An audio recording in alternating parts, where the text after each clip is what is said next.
Tu te fiches de moi, Tessa? J'arrivais à peine à maîtriser ma voix en agrippant le volant, une main tenant mon téléphone, l'autre crispée sur la position 10h10, les jointures blanchies. La lueur du tableau de bord illuminait la cabine de ma voiture de patrouille d'un bleu pâle, mais tout ce que je voyais était rouge. Je suis au commissariat, Daniel. J'ai besoin que tu viennes. Ah, c'est maintenant que tu as besoin de moi, la coupe-et-je. Et tu as besoin de moi pourquoi, exactement? Pour couvrir ton bordel? Pour nettoyer après une autre nuit avec ces 3 hyènes saoules que tu appelles tes amis? Son souffle siffla à l'autre bout du fil. Elles n'y sont pour rien. Ça n'a rien à voir avec elles. Ah non? Alors ce ne sont pas elles qui t'ont entraîné dans une absurdité qui s'est terminée par ton embarquement dans le même commissariat où je travaille? Silence. Puis, sur la défensive, ce n'était pas si grave, Daniel. Tu m'appelles à 00h30 depuis la salle des gardes à vue. Tu penses que ce n'est pas grave? Son ton changea. Tranchant, froid. Ne me parle pas comme si j'étais une de tes suspectes. Non, tu es pire, lâchez-je. Parce que les suspects ne portent pas ma bague en allant jeter des bouteilles sur les maisons des gens. Tu ne sais même pas ce qui s'est passé. J'en sais assez. L'appel se termina par un tape sec. Elle avait raccroché. Je jetai le téléphone sur le siège passager et expirai entre mes dents serrées. Le moteur de la voiture de patrouille grondait sous moi alors que je passais au feu vert suivant. J'étais toujours en uniforme, ma journée à peine terminée. L'insigne accroché à ma poitrine. Le Glock toujours dans son étui à ma hanche. Pourtant, à cet instant, je me sentais plus exposé que je ne l'avais jamais été en service. Les nuits de Phoenix ne se rafraîchissent pas beaucoup, même en novembre. Mais ma peau était moite, mon esprit tourbillonnant entre la fureur et l'incrédulité. Tessa, ma femme depuis 7 ans. Elle était du genre à vérifier 3 fois si le bac de recyclage était sorti. Maintenant, c'est elle qu'on escorte dans un commissariat comme une jeune inconsciente de 20 ans qui n'a rien à perdre. Elle avait changé. Ou peut-être que je n'avais pas été assez attentif. Tout ce que je pouvais imaginer, c'était le regard que j'allais recevoir en entrant dans ce commissariat. Les jeunes officiers qui chuchotent, les plus âgés qui secouent la tête comme pour dire « Je te l'avais dit, Blake ». Ne jamais mélanger le devoir et un cœur sauvage. Et peut-être qu'ils auraient raison. Jusqu'à ce soir, j'avais pensé que ma vie était solide. Je n'étais pas tapa accent grave l'œil. J'étais flic. Un salaire stable, un T3 dans le sud de Phoenix. Un jardin propre, un bon barbecue, la même paire de bottes que j'avais portée à travers 2 promotions. Nous n'étions pas riches. Nous n'étions pas glamour. Mais j'étais là. J'ai tenu mes vœux. J'ai protégé ce que j'aimais. Et maintenant, tout cela se délitait plus vite que je ne pouvais le maîtriser. Je me garai sur le parking du commissariat, coupai le contact et restai assis une seconde dans le silence, la mâchoire serrée. Ce n'était pas juste une mauvaise nuit. C'était un tournant. Et alors que je sortais et marchais vers les portes vitrées sous les lumières vacillantes de la sécurité, je le sentis au plus profond de mes tripes. Ce n'était pas la fin de quelque chose. C'était le début de quelque chose que je ne pouvais pas encore nommer. Les néons du hall du 17e district donnaient à tout cette teinte verdâtre et maladive qui fait que tout le monde a l'air fatigué et coupable, même quand ils ne le sont pas. Mais ce soir, tout le monde l'était. Je franchis les portes vitrées et les vis immédiatement. Tessa, avachie sur un banc à côté de Mindy, Kelsey et Rachel, sa fidèle petite bande de chaos. Toutes les 4 formaient un cocktail bâclé d'eyeliner qui avait coulé, de parfums entêtants et de sueur de vin bon marché. Mindy me remarqua la première. Danny, Dieu merci. Elle octa, essayant d'esquisser un sourire comme si nous étions tous là pour prendre un verre et non pour une interpellation pour trouble à l'ordre public. Je ne répondis pas. Je me dirigeai directement vers le bureau d'accueil et fis un signe de tête à l'officier de service. Je m'en occupe. Laisse-les partir. Pas de charge. L'officier Ramirez haussa un sourcil. Vous êtes sûr, sergent? Le propriétaire était furieux. Il a dit qu'elle criait, jetait des bouteilles dans ses parterres de cactus. Une a failli toucher son chien. Je m'arrangerai avec lui demain, dis-je. Fais-les simplement sortir discrètement par la porte de service. Ramirez hésita une seconde, puis hocha la tête. D'accord, sergent. Mais celle-ci sera consignée. Ouais, marmonnai-je. Évidemment. Je me retournai, et les quatre me regardaient toujours. Tessa n'osait pas croiser mon regard. Les trois autres ressemblaient à des lycéennes convoquées dans le bureau du proviseur, sauf qu'elles étaient toutes des femmes d'une trentaine d'années avec une haleine de vin et aucune honte. On y va, dis-je. Elles me suivirent par la sortie de service, leurs talons claquant de manière inégale sur le béton, le genre de parade maladroite qui attirait l'attention même des rats à l'arrière. Dès que la porte se referma derrière nous et que nous fûmes dehors sous le lampadaire jaune bourdonnant, je me retournai. Vous trois, dis-je, la voix basse mais claire. Restez loin de ma femme. Kelsey laissa échapper un ricanement. Pardon? Je répétai, tenez-la à l'écart du prochain merdier dans lequel vous déciderez de vous fourrer. Vous voulez agir comme si vous aviez encore 21 ans en plein spring break? Très bien, mais laissez Tessa en dehors de ça. Mindy croisa les bras, prête à en découdre. Peut-être que si tu ne la gardais pas enfermée dans cette maison comme un animal de compagnie, elle n'aurait pas besoin de sortir. Mon regard la transperça. Tu veux vraiment aller sur ce terrain? Tessa parla enfin. Daniel, ça suffit. Je me tournai vers elle, lentement, calmement. Non, c'est toi qui suffit. Elle cligna des yeux, confuse. Qu'est-ce que ça veut dire? Ça veut dire que j'ai fini de te couvrir. J'ai utilisé mon insigne pour t'éviter de passer une nuit en cellule. C'était la dernière faveur. Les autres filles tombèrent dans un silence mal à l'aise. Vous voulez faire la fête, leur dis-je. Allez-y. Mais si vous l'entraînez dans une autre catastrophe, je vous jure, ou quoi, défia Rachel. Tu nous arrêteras. Je m'approchai, la voix toujours calme, mais plus froide maintenant. Non. Mais je m'assurerai que la prochaine fois, personne ne vous aide. Sur ce, je me tournai vers Tessa. Viens avec moi. Elle suivit à contre-cœur. Nous nous éloignâmes de quelques pas sur le trottoir, loin de sa petite cour du chaos. Elle alluma une cigarette avec des doigts tremblants, non pas parce qu'elle en avait besoin, Tessa ne fumait même pas jusqu'à ces 6 derniers mois, mais parce qu'elle devait faire quelque chose de ses mains. Je n'ai rien jeté, marmonna-t-elle. Est-ce que ça a de l'importance, dis-je. Tu étais là.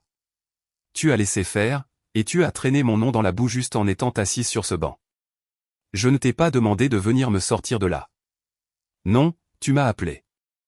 J'avais peur, d'accord? Non, dis-je. Tu étais embarrassé. C'est différent. Elle détourna le regard, exhalant un nuage de fumée comme pour se protéger des mots.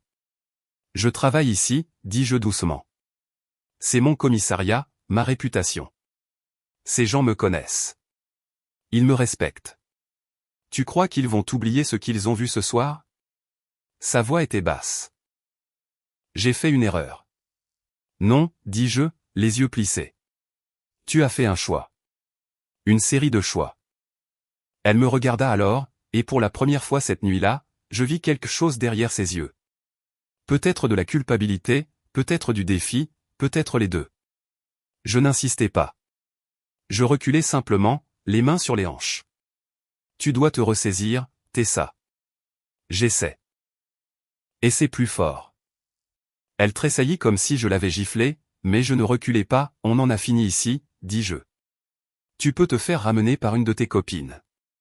Et je me retournai, m'éloignant. Elle ne m'appela pas. Elle ne me poursuivit pas.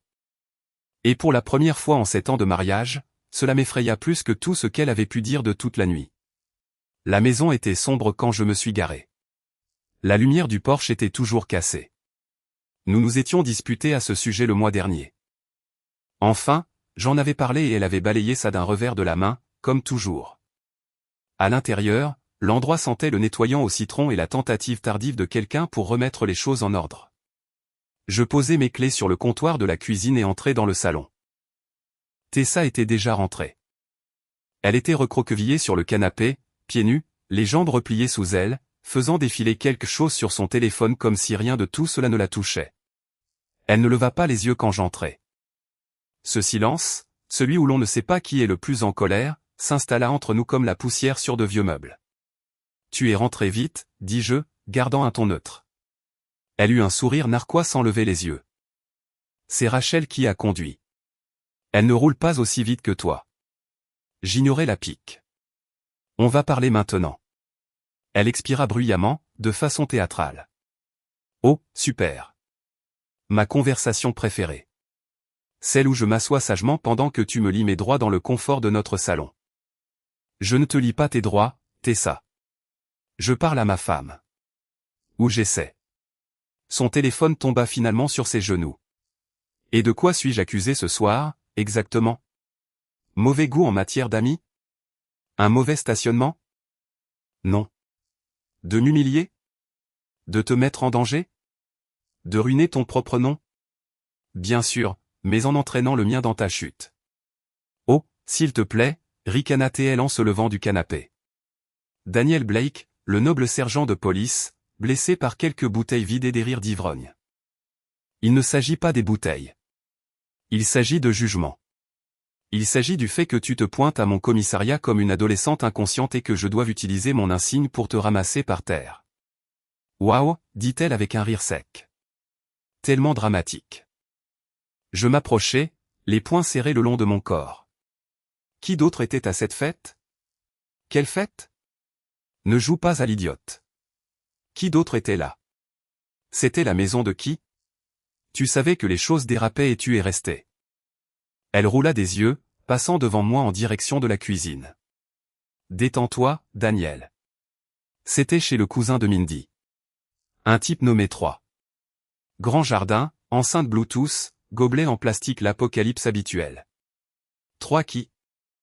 Je ne sais pas, 3 quelque chose avec un camion. Pourquoi ça t'intéresse? Parce que ma femme était dehors après minuit à boire avec des inconnus, et s'est fait ramener par des gens à qui je ne confierais même pas la garde d'une plante d'intérieur. Tu veux dire mes amis, dit-elle en pivotant sur ses talons. Non, je veux dire les 3 femmes qui t'encouragent à agir comme si tes 20 ans n'avaient jamais pris fin. Elle frappa une fois dans ses mains, un applaudissement moqueur. Bravo. Tu es officiellement devenu ton père. Celle-là, je l'ai sentie. Tu veux que je prétende que ça n'a pas d'importance, dis-je, la voix plus basse maintenant. Tu veux que j'en rie alors que tous les gars au travail chuchotent dans mon dos que la femme du sergent Blake s'est fait embarquer pour agression paysagère et merlot bon marché? Ses yeux se plissèrent. Tu t'inquiètes plus de ce qu'ils pensent que de moi. Je m'inquiète de savoir à quoi je suis marié. Ça a fait mouche. Elle cligna des yeux, rapidement, comme si je lui avais craché au visage. Pendant une seconde, le seul son fut le bourdonnement du réfrigérateur. Puis elle croisa les bras. Et alors? Tu veux que je coupe les ponts avec tout le monde? Que j'arrête de sortir? Que je reste à la maison en jogging à faire des gratins jusqu'à ce que je meure d'ennui? Je veux que tu arrêtes d'agir comme si le monde te devait quelque chose. Et je veux que tu prennes tes responsabilités avant de brûler tous les ponts que nous avons. Ses lèvres se pressèrent en une ligne fine. Tu veux dire avant que je brûle tes ponts? Je ne répondis pas. Je n'en avais pas besoin. Nous restâmes ainsi un long moment. 2 personnes dans la même pièce mais sur des îles différentes. Et quelque chose me disait que nous n'allions pas nous en remettre. Le soleil se levait à peine quand je me suis garé dans l'allée. La rue était calme, de cette quiétude que l'on ne trouve qu'avant que le monde ne se réveille complètement. J'ai coupé le moteur, suis sorti et ai laissé l'air frais m'envahir. Chaque muscle de mon dos me faisait mal à cause du service. Trop d'appels, trop peu de sommeil. La maison était silencieuse. À l'intérieur, tout était exactement comme nous l'avions laissé. Sa veste toujours drapée sur la chaise de la salle à manger. 2 verres dans l'évier. Une demi-bougie fondue sur la table basse. Je me suis dirigé vers la fenêtre du salon et suis resté là, à regarder le matin pâle s'étirer sur la pelouse. Mon esprit était au point mort. C'est là que je l'ai entendu. Un bruit de clé qui cherche la serrure, la porte qui grince en s'ouvrant. Puis sa voix, légère et surprise. Daniel. Je me suis retourné mais n'ai pas bougé de la fenêtre. Tessa se figea dans l'embrasure de la porte. Un talon à la main, l'autre encore attaché à son pied. Ses cheveux un peu trop coiffés pour que ce soit juste un café tardif. Son mascara avait coulé, comme celui de quelqu'un qui a trop ri ou pleuré trop récemment. Elle cligna des yeux. Tu es à la maison. Apparemment. Un silence s'écoula. Elle ferma doucement la porte derrière elle, posant son sac à main. Tu es en avance. Non, C'est toi qui es en retard. Elle esquissa un faible sourire. Ça a duré longtemps chez Mindy. On a regardé des films, bu un peu de vin. Rien de fou. J'inclinai légèrement la tête. Les soirées ciné se terminent à 5 heures du matin, maintenant? Son regard se déroba vers le couloir. On s'est endormi. Je ne voulais pas conduire fatigué. Tu dis toujours de ne pas prendre de risques. Je ne répondis pas. Je laissai simplement le silence s'installer, lourd et pesant. Elle enleva ses talons un par un et marcha pieds nus dans le salon, essayant d'agir nonchalamment, mais ses mouvements étaient trop prudents, comme si elle savait que chaque pas pouvait déclencher un piège. Écoute, Daniel, je sais que les choses ont été bizarres dernièrement, elles ont été mauvaises, dis-je. Ma voix n'était pas forte, mais elle avait du poids. Elles sont mauvaises depuis un moment et la semaine dernière aurait dû être ton signal d'alarme. Tessa croisa les bras. Alors maintenant, je n'ai plus le droit de voir mes amis? Tu as le droit de décider ce qui compte le plus. Tes vendredis soirs ou ton mariage. Elle détourna à nouveau le regard, la mâchoire crispée. Je m'avançai. Je ne te demande pas de t'enfermer. Je te demande de réfléchir à qui tu es quand tu es avec elle. À la version de toi-même que tu ramènes à la maison. J'y réfléchis. J'y réfléchis tout le temps. Alors tu saurais que tu n'es pas la femme que j'ai épousée. Ses épaules se raidirent. Peut-être que cette femme en a eu marre d'être toujours jugée. Je ne te juge pas. Je pose une limite. Et si je la franchis? Je ne s'y ai pas, alors c'est fini entre nous. Son souffle se coupa. Tu mettrais fin à tout ça? Je hochai la tête une fois. Si quelque chose ne change pas, oui, je le ferai. Nous nous regardâmes. Pas de cris, pas de drame, juste le silence qui nous brisait tous les deux. Tessa ouvrit la bouche pour répondre, puis s'arrêta. Elle baissa les yeux vers ses pieds nus comme s'ils pouvaient lui dire quoi dire, mais ils ne le firent pas. Et je n'attendis pas. Je passai devant elle et montai les escaliers, la laissant dans ce salon silencieux où tout le bruit s'était enfin arrêté. Les jours qui suivirent furent silencieux d'une manière qui n'avait rien de paisible. Pas le genre de calme qu'on apprécie, mais plutôt celui qui s'installe dans une maison juste avant qu'un orage ne brise quelque chose. Chaque matin, Tessa essayait quelque chose de nouveau. Un jour, c'était le café déjà prêt quand je descendais, la vapeur s'échappant de ma tasse habituelle. Je me suis dit que tu en aurais besoin, dit-elle, la voix douce, presque pleine d'espoir. Merci, répondis-je, aussi neutre qu'une porte verrouillée. Le lendemain, elle tenta l'humour. Elle s'appuya sur le comptoir, tapotant ses ongles, m'offrant un sourire en coin. Tu sais, tu commences à ressembler à un de ces détectives ténébreux à la télé. Dois-je m'attendre à des monologues dramatiques bientôt? Je soutins son regard une demi-seconde, puis attrapai mes clés. Je sors. Le sourire s'effaça. Le troisième matin, elle passa au contact léger, sa main frôlant mon bras alors que j'atteignais la poignée du réfrigérateur. Dan, on n'est pas obligé de continuer à garder cette distance. Mais je reculai. Pas brusquement, juste délibérément. On ne fait rien. On vit juste avec les conséquences. Ce fut le moment où quelque chose se brisa dans ses yeux. Les petits gestes continuèrent.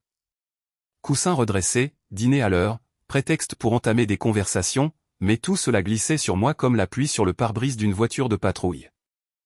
Pas parce que je voulais être cruel, mais parce que quelque chose en moi s'était tu, comme un interrupteur qui avait été actionné et ne pouvait plus être inversé. Le jeudi soir, elle n'en pouvait plus. Je rentrais juste d'un service tardif. La maison était sombre, à l'exception de la lampe du salon. Elle était assise sur le bord du canapé, à m'attendre, trop droite, trop immobile. Dès que j'entrai, elle se leva. « On va parler ou tu comptes faire comme si j'étais un fantôme » lança-t-elle. Je posai ma ceinture de service sur la table, imperturbable. On a déjà parlé. Tu n'as juste pas écouté. Elle leva les mains au ciel. Mon Dieu, Daniel, écoute-toi. Tu agis comme si j'étais une criminelle que tu interroges. Je suis ta femme. Tu n'as pas agi comme telle, dis-je calmement. Son visage se crispa. C'est ça. Parce que je suis sorti avec mes amis. C'est le péché impardonnable, maintenant. Ce n'est pas le fait de sortir, dis-je, lent et régulier. C'est ce que tu deviens quand tu es avec elle. Le bordel que tu ramènes, les mensonges, le chaos, le manque de respect. Oh, s'il te plaît, ricana TL. Tu es juste en colère parce que ton image de sergent parfait a pris un coup. Admets-le. C'est de ça qu'il s'agit. Non, dis-je.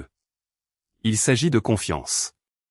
Et du fait que je ne reconnais plus la femme qui se tient devant moi. Cela la stoppa net. Pendant un instant, elle ne bougea pas. Ses épaules s'affaissèrent légèrement. Son souffle se bloqua. Et pour la première fois depuis longtemps, elle parut sincèrement blessée. Pas irritée. Pas sur la défensive. Blessée. Tu ne me reconnais pas, répéta-t-elle plus bas, comme si elle devait tester le poids des mots. Je ne m'adoucissais pas, non. La pièce retint son souffle. Puis elle rit. Un son court et sec. Presque une quinte de tout incrédule. Incroyable. J'essaie d'arranger les choses. J'essaie d'être meilleur, et tout ce que tu fais, c'est te fermer. Tu ne me donnes même pas une chance. Je la fixai avec constance. Une chance, ce n'est pas la même chose que de prétendre que rien ne s'est passé. Et tu agis comme si j'avais mis le feu au monde entier, s'emporta TL. Tu es froid, Daniel. Tu es, elle chercha un mot, ses doigts s'enfonçant dans ses cheveux. Tu es vide. Peut-être, dis-je. Mais au moins, je suis honnête à ce sujet.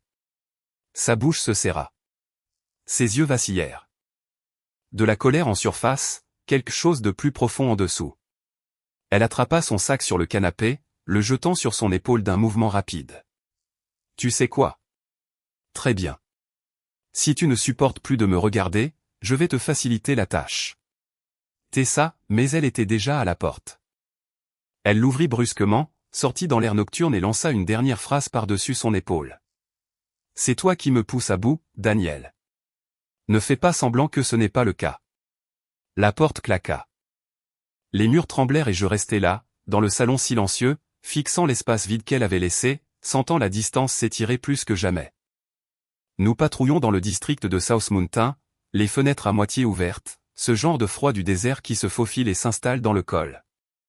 Mon partenaire, Ruiz, était silencieux à côté de moi, feuilletant son carnet, tapotant son stylo à un rythme que lui seul pouvait entendre. Je n'avais pas beaucoup parlé de toute la journée. La plupart du temps, je gardais les yeux sur la rue, les phares traçant des lignes sur les trottoirs silencieux et les supérettes fermées, rejouant les derniers jours dans ma tête en boucle. Peut-être avais-je été trop dur. Peut-être aurais-je dû la laisser s'expliquer davantage. Peut-être que j'étais trop prisonnier de ma fierté. Elle t'a envoyé un message, demanda Ruiz, me surprenant en pleine réflexion. Je ne répondis pas tout de suite, me contentant de changer de vitesse et de tourner lentement à gauche. Je m'en doutais, dit-il en soupirant. Les femmes comme ça, elles ne s'arrêtent pas assez longtemps pour regarder derrière elles. Cela me fit serrer le volant plus fort, mais je laissai passer. Ruiz ne connaissait pas toute l'histoire. Personne ne la connaissait. Je pensais au regard de Tessa quand elle était partie. Cette demi-torsion de douleur avant que le masque ne retombe. Le bruit de la porte qui claque résonnait encore dans ma mémoire comme un coup de semonce. J'aurais peut-être dû la suivre. Peut-être. Ma radio crépita. Unité 21, répondez. Le lieutenant Parker demande un contact direct. Urgent. Je saisis le combiné. Blake à l'appareil. Allez-y, il y eut une pause. Puis la voix de Parker, tranchante, basse. Dan, c'était ça. Mon cœur s'arrêta. Qu'est-ce qui s'est passé? Trouble à l'ordre public dans le centre-ville. A refusé de quitter un bar. A bousculé un de nos gars. Il va bien, une lèvre fendue. Elle est menottée. Je fixai la route, la mâchoire verrouillée. Elle a frappé un officier? Techniquement, elle l'a poussé, mais c'est filmé. Elle criait, jurait, était hors de contrôle. J'ai pensé que tu préférerais la prendre de moi avant que le rapport ne soit dans le système. Je ne répondis pas. La voix de Parker s'adoucit. Tu veux que je la garde ici en attendant que tu arrives? J'avais déjà allumé les sirènes. Ne faites rien. J'arrive. Je reposai brutalement le combiné et appuyai sur l'accélérateur. La voiture de patrouille rugit dans la nuit. Ruiz jeta un coup d'œil. Qu'est-ce qui se passe? Je ne répondis pas. Je n'en avais pas besoin. Les lumières rouges et bleues peignaient les rues d'un flot de fureur et de trahison. Mon insigne me semblait plus lourd que d'habitude. Le volant tremblait sous ma poigne. J'aurais voulu être choqué, mais je ne l'étais pas. J'étais juste fini. Le genre de fini qui ne crie pas. Qui serre les dents. Qui conduit plus vite. Qui ne demande plus pourquoi. Qui demande combien de temps avant que ce soit terminé. Et alors que le commissariat apparaissait, la vérité s'abattit sur ma poitrine comme un poids que je ne pouvais plus ignorer. Ce n'était pas juste une limite franchie. C'était le point de non-retour. Dès l'instant où j'entrai dans le commissariat, l'atmosphère changea. Quelques uniformes se tournèrent en me voyant. Personne ne dit un mot, mais les regards étaient assez éloquents. Les chuchotements attendaient juste derrière les salutations brèves et les yeux détournés. Je traversai le bureau principal comme un homme marchant vers quelque chose qu'il ne voulait pas voir, mais avec lequel il avait déjà fait la paix. Parker me rejoignit à mi-chemin, elle est en garde à vue, en bas. Les charges? Il hésita. Trouble à la paix publique. Agression sur un officier. Ivresse sur la voie publique. On a tout consigné dans les règles. Rien n'a été arrangé. Je hochai la tête une fois. Bien. Il me lança un regard, mi-compatissant, mi-prudent. Tu es sûr de toi, Dan? Je ne s'y ai même pas. Absolument certain. Je descendis les escaliers, les murs de ciment avalant le son de mes pas, la lumière du plafond vacillant comme si elle n'était pas sûre de vouloir rester allumée. Quand j'atteignis la cellule, elle était là. Tessa. Cheveux en désordre, eyeliner coulé, une botte enlevée, l'autre pendant encore à son pied. Elle faisait les 100 pas jusqu'à ce qu'elle me voie. Alors elle se précipita vers les barreaux comme si elle venait de voir une bouée de sauvetage flotter près d'un navire en perdition. Daniel, Dieu merci. Sa voix était éraillée, désespérée, mais ses yeux ils n'exprimaient pas de regret. Pas encore. Pas vraiment. Fais-moi sortir d'ici, dit-elle. S'il te plaît, dis-leur que c'était une erreur. Parker a dit que tu viendrais. Tu peux arranger ça. Je m'arrêtai juste devant les barreaux et croisai les bras. Non. Elle cligna des yeux, pas sûre d'avoir bien entendu. Quoi? Je ne jouerai pas de mes relations cette fois. Tu restes. Sa bouche s'entr'ouvrit. Tu es sérieux? Absolument. Je ne voulais pas le pousser, Daniel. J'étais saoul, mais ce n'est pas comme si je l'avais frappé. Tu as posé les mains sur un officier en uniforme, en public, à 2 heures du matin. C'était un malentendu, sans porte-à-téelle. J'étais contrarié. Je leur ai dit que je partais, il a touché mon bras le premier, et tu lui as crié dessus, l'a bousculé, puis a refusé de t'asseoir. J'ai déjà lu la déposition. Sa voix baissa, tentant la douceur. Je pensais que tu tiendrais encore assez à moi pour m'aider. Je la regardai dans les yeux et laissai le silence tout dire. Tu ne penses pas ce que tu dis, dit-elle en s'agrippant au barreau. Tu es en colère. Tu es fatigué. Tu essaies de prouver quelque chose. Non, dis-je, calme comme l'acier. Je te montre ce qu'est une conséquence. Ses mains tremblaient. Et alors? Tu vas me laisser pourrir ici avec des ivrognes. Et tu en es une ce soir. Les mots la frappèrent de plein fouet. Elle recula d'un pas, la bouche serrée. Ses yeux brillaient maintenant. Pas de fureur, mais de quelque chose de plus proche de la peur. Tu as toujours juré que tu me protégerais, dit-elle doucement. C'est vrai, répondis-je. Et c'est ce que je fais. Sauf que ce n'est plus de toi-même que je te protège. Elle s'enlaça, soudainement plus petite. Alors c'est tout. Tu t'en vas, tout simplement. Je suis parti la dernière fois que tu es sorti en claquant la porte. Je me tournai pour partir. Daniel, attends, cria-t-elle, la voix brisée. S'il te plaît, ne les laisse pas m'enregistrer comme ça. Ne me laisse pas ici. Je m'arrêtai juste avant l'escalier. Fais-toi prendre en photo, Tessa, dis-je sans me retourner. Ce sera peut-être le seul miroir que tu croiras désormais. Puis je montai les escaliers et ne regardai pas en arrière. Il était près de 2 heures du matin quand je me retrouvai dans la salle d'interrogatoire numéro 3, celle avec une seule lumière au plafond et une horloge dont le tic-tac était juste assez fort pour vous taper sur les nerfs. Je ne voulais pas être là. Pas vraiment. Mais quelque chose clochait. Tessa avait déraillé. Mais ce n'était pas juste une histoire de cris dans un bar ou de bousculade. Il y avait une pourriture plus profonde quelque part sous la surface, et je ne partirais pas avant de l'avoir découverte. 3 des personnes arrêtées avec elle étaient encore en garde à vue. Je les fis venir une par une. Les 2 premiers, un grand gueule en débardeur et une fille avec des paillettes collées dans les cheveux, ne me donnèrent que des haussements d'épaules d'ivrogne et des demi-mensonges. On s'amusait juste, mec, dit le gars, son haleine puant la vodka bon marché. Écoutez, je ne connais même pas votre femme, ajouta la fille, les bras croisés, son mascara étalé sur sa tempe comme une peinture de guerre. Mais c'est le 3e, un gamin nerveux nommé Miles, qui a craqué. Il ne devait pas avoir plus de 22 ans. Il s'assit en face de moi comme s'il pensait que j'allais le jeter par la fenêtre. Pâle, agité, il n'arrêtait pas de se frotter les mains. « Écoute, dis-je en croisant les bras. Je me fiche que tu aies bu. Je ne suis pas là pour gâcher ta soirée. Je veux juste la vérité sur ce qui s'est passé avant que les flics n'arrivent. » Miles hocha la tête trop vite. « Oui, bien sûr. Je veux dire, je ne savais même pas que c'était votre femme avant que quelqu'un ne le dise plus tard. Cela attira mon attention. Tu ne savais pas qu'elle était mariée ? » Il hésita. Enfin, elle n'a pas dit qu'elle ne l'était pas, je me penchai lentement en avant. « Qu'est-ce qui s'est passé, Miles ?»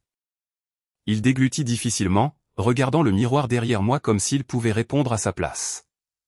Puis, sans un mot, il sortit son téléphone, ses doigts tremblants déverrouillant l'écran. « Quelqu'un a filmé, marmonna-t-il. Ça a tourné sur le groupe de discussion. Voilà. » Il tourna l'écran vers moi. La vidéo était tremblante, le genre que l'on enregistre à moitié conscient que quelque chose de scandaleux se produit. La musique battait faiblement sous des rires pâteux.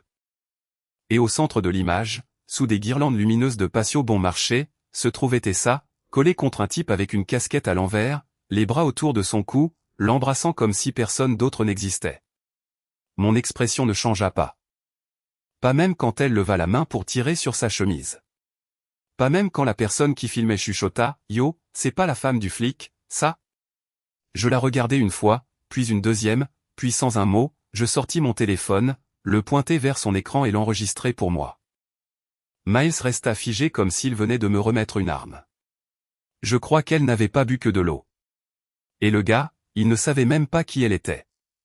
C'est juste arrivé comme ça. Avait-elle l'air confuse? Non. Elle avait l'air d'en avoir envie. Je hochai la tête. « Libérez-le, dis-je à l'officier à la porte. C'est terminé pour lui. » Miles avait l'air de ne pas savoir s'il devait me remercier ou fuir pour sauver sa vie.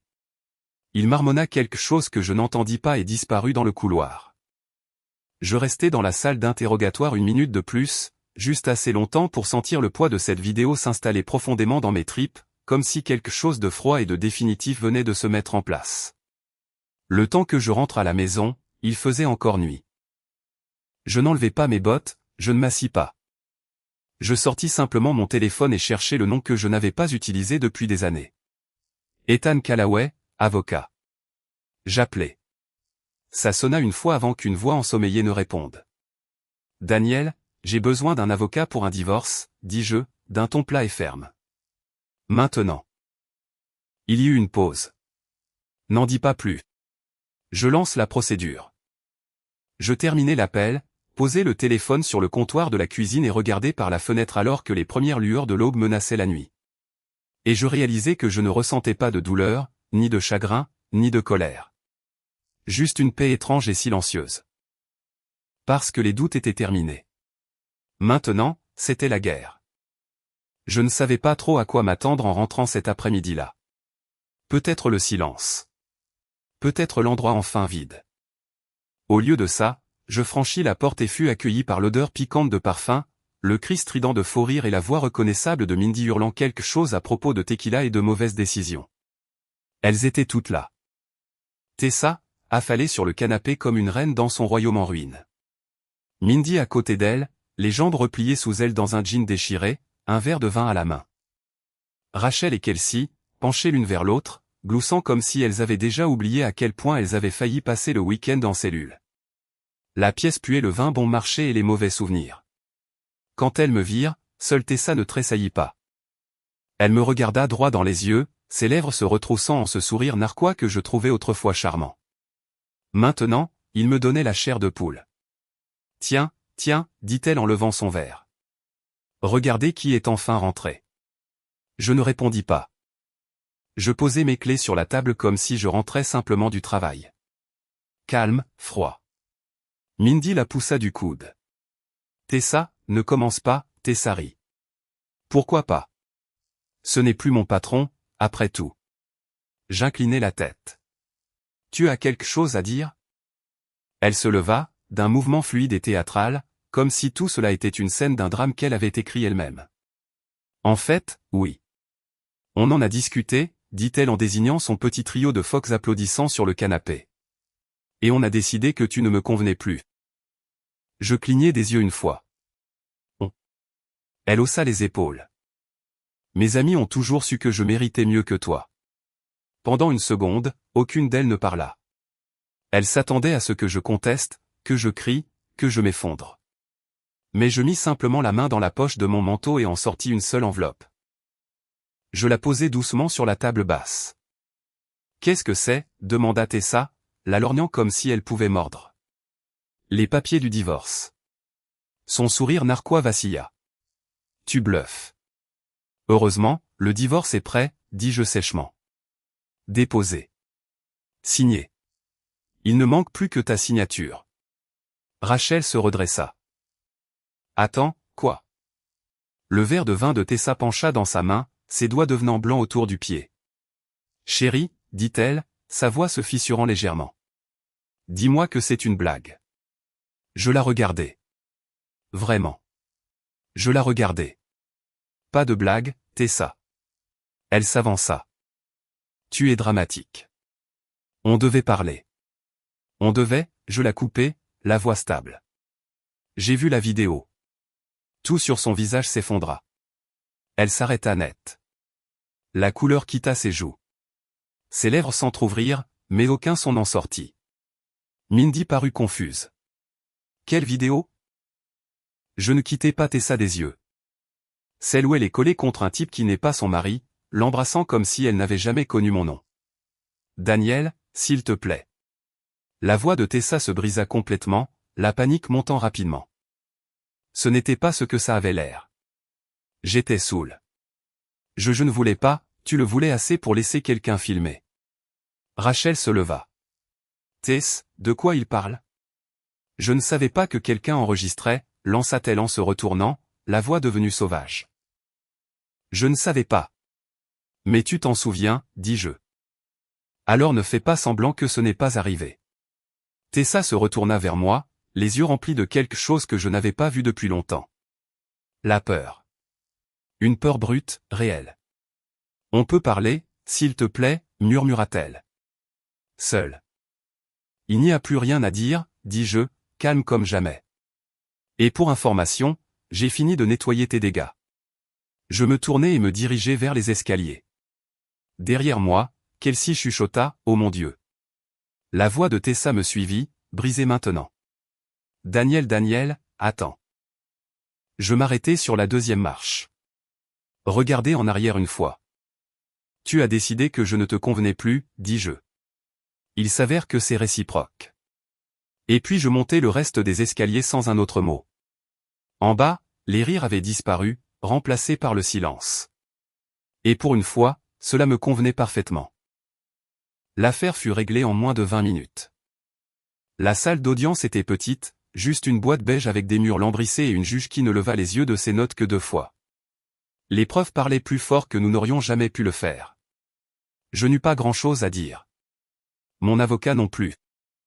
La vidéo, le casier judiciaire, les dépositions sous serment de 2 officiers et d'un témoin civil. C'était tout. Tessa était assise en face de moi dans un blazer marine qui semblait emprunté. Ses cheveux lissés et rangés derrière ses oreilles, comme s'il était encore possible d'avoir l'air impeccable à travers la paperasse. Mais même là, ses mains tremblaient chaque fois qu'elle devait passer un document à son avocat. Ses yeux allaient partout.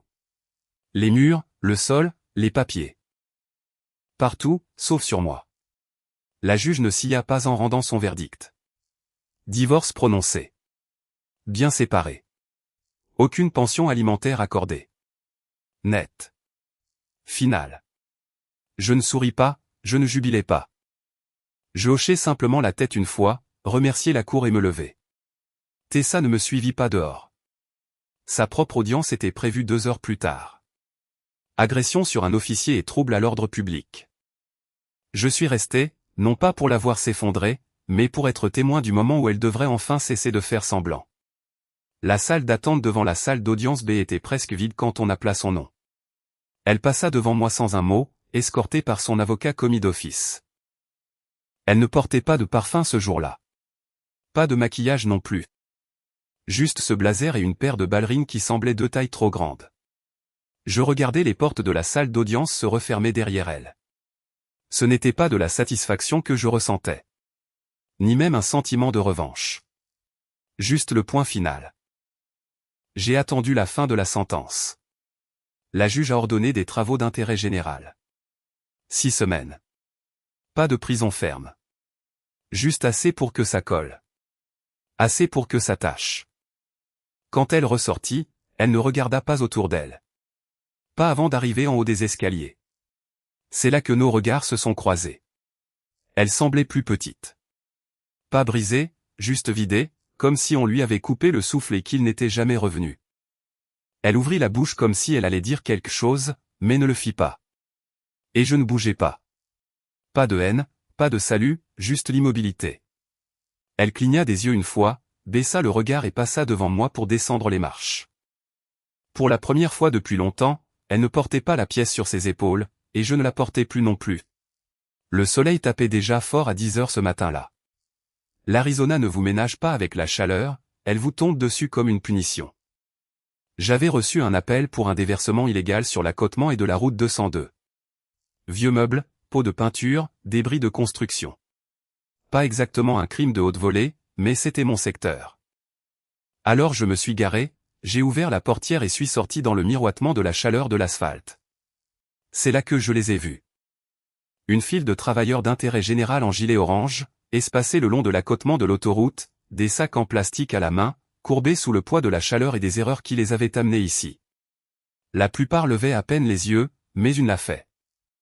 Elle était vers le milieu de la file, les cheveux tirés en arrière, des lunettes de soleil perchées sur sa tête, les mains dans des gants de travail noircis par des heures à ramasser des ordures. Tessa. Nos regards se sont croisés avant même que j'aie eu le temps de me préparer. Elle se figea au milieu d'un pas, comme si on l'avait giflée au point de lui couper le souffle.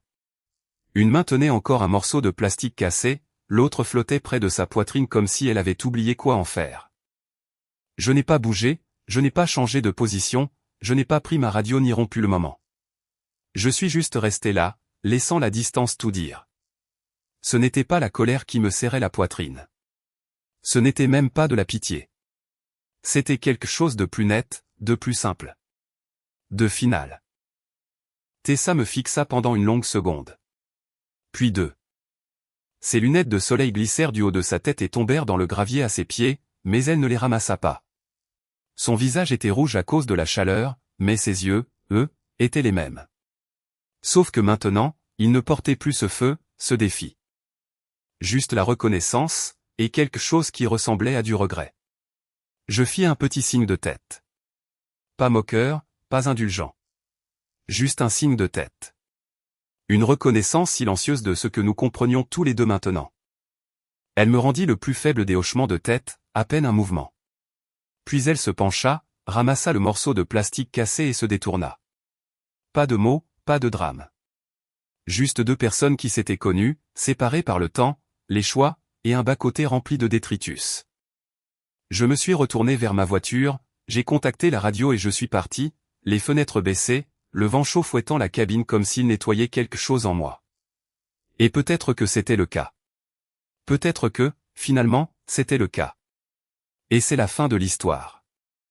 Je n'arrête pas de penser à Miles, le gamin qui m'a montré la vidéo. Il n'était pas obligé de dire quoi que ce soit, mais il l'a fait. Peut-être par culpabilité. Peut-être par peur. Ou peut-être qu'il ne voulait tout simplement pas faire partie du mensonge de quelqu'un d'autre. Qu'en pensez-vous? A-t-il bien fait de parler, ou aurait-il dû se taire? Dites-le moi dans les commentaires. Et si vous êtes arrivé jusqu'ici, appuyez sur le bouton j'aime et abonnez-vous. Il y en a d'autres qui arrivent.